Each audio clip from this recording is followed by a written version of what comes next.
जायखेडा पेटलं.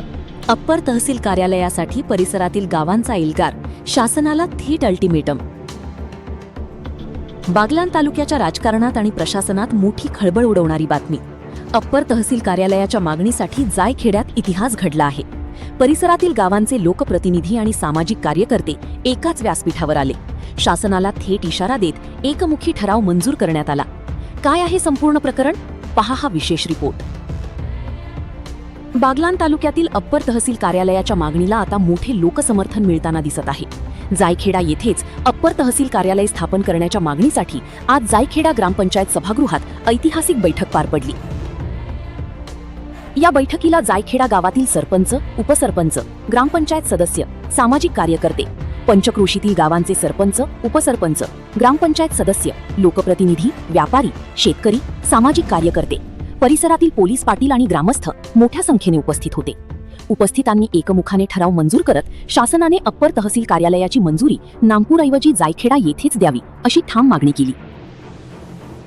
वक्त्यांनी सांगितले की ब्रिटिशकालीन पोलीस स्टेशन, मजबूत महसुली परंपरा, विकसित व्यापारी बाजारपेठ, राष्ट्रीयकृत व सहकारी बँका, शैक्षणिक संस्था, आरोग्य सुविधा आणि सक्षम दळणवळण व्यवस्था यामुळे जायखेडा हे परिसरातील प्रमुख प्रशासकीय केंद्र बनले आहे. जायखेडाची आणखी एक मोठी ओळख म्हणजे जिल्ह्यातील अग्रगण्य ट्रान्सपोर्ट व्यवसाय. येथून दररोज 100हून अधिक ट्रक गुजरात, मध्य प्रदेश आणि मुंबईकडे मालवाहतूक करतात.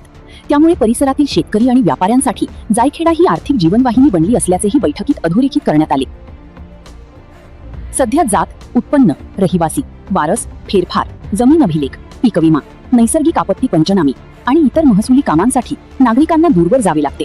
त्यामुळे वेळ, पैसा आणि श्रम यांचा मोठा अपव्यय होत असल्याची खंत व्यक्त करण्यात आली. उपस्थितांनी स्पष्ट इशारा देत सांगितले की ही मागणी कोणत्याही गावाच्या विरोधात नसून संपूर्ण पंचक्रोशीच्या विकासासाठी आहे. शासनाने जनभावनेचा आदर करून तातडीने सकारात्मक निर्णय घ्यावा, अन्यथा लोकशाही मार्गाने व्यापक जनआंदोलन उभारण्यात येईल. अप्पर तहसील कार्यालयाच्या मागणीला आता अभूतपूर्व लोकसमर्थन मिळत असल्याचे या ऐतिहासिक बैठकीतून स्पष्ट झाले आहे.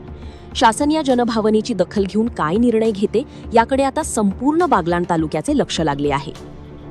उमेश मोरे, मुख्य संपादक 24x7 न्यूज रिपोर्ट, तालुका प्रतिनिधी परशुराम अहिरे, जायखेडा, सटाणा.